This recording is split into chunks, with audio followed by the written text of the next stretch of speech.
జీవితంలో అతి పెద్ద మోసం ఏంటో తెలుసా? నీ సొంత వాళ్ళే నిన్ను చావుకి పరిచయం చేయడానికి కుట్రలు పన్నడం.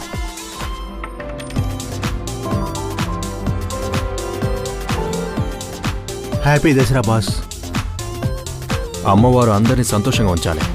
ఒకవేళ మీరు నాలాంటి పేదవాడికి ఏమైనా ఇవ్వగలిగితే భగవంతుడు మిమ్మల్ని మీ పిల్లల్ని సంతోషంగా ఉంచుతాడు. బాస్, మీరు ఇలా ఎందుకంటున్నారు? It's awkward. మీరు గత 6 నెలల నుండి అండర్ కవర్లో ఉంటూ మీ అంకుల్ క్రైమ్ని ఎక్స్పోజ్ చేయడానికి ప్రయత్నిస్తూనే ఉన్నారు. ఇప్పుడు అతను జైల్లో ఉన్నాడు. మీరు వెనక్కి ఎందుకు రావట్లేదు? అయినా బాస్, మీరు ఎంతకాలం అని ఇలాగే ఉంటారు బాస్.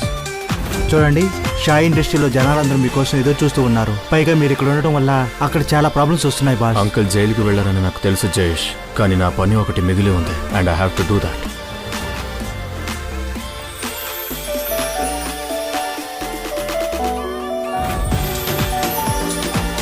బాస్, చాలా బాగుంది. నువ్వు ఇక్కడేం చేస్తున్నావు? త్వరగా ఇక్కడి నుంచి వెళ్ళిపో. అలాగే నేను చెప్పేంత వరకు నీ మొహం నాకు చూపించుకో. వెళ్ళు. సరే బాస్. బాస్, మీరైపోయారు. పద పద వెళ్దాం.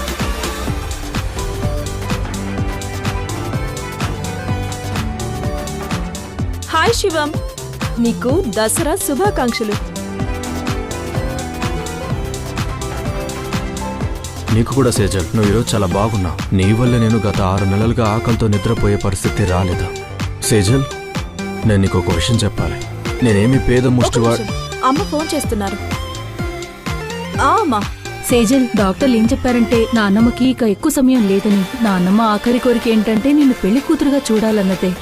నువ్వు మీ నాన్నమ్మ ఆఖరి కోరిక తీరుస్తావు కదా? అమ్మా, మీరు అలా ఎందుకు మాట్లాడుతున్నారు? నాన్నమ్మకి ఏమీ జరగదు. అయినా నేను మీకు చెప్పడం మర్చిపోయాను. ప్రతీక్ నన్ను పెళ్లికి ప్రపోజ్ చేశాడు. మేము నవమి రోజు పెళ్లి కూడా చేసుకుంటున్నాం. అందుకే అమ్మా, నాన్నమ్మతో చెప్పండి టెన్షన్ పడాల్సిన అవసరం ఏమీ లేదని. కానీ ఒకటి, నా పెళ్లిలో ఆవిడ డాన్స్ చేయాలి. ఇంకా ఏర్పాట్లు మొదలు పెట్టండి. అవునా తల్లి, ఎంత శుభవార్త చెప్పావు. ఏర్పాట్లకేముంది, అయినా అవన్నీ నాకు వదిలే. ఇక నేను ఫోన్ పెట్టేస్తున్నాను. నేను మా చెల్లికి మీ పిన్నికి ఈ శుభవార్త చెప్పాలి. సరే అమ్మా. జై శ్రీకృష్ణ.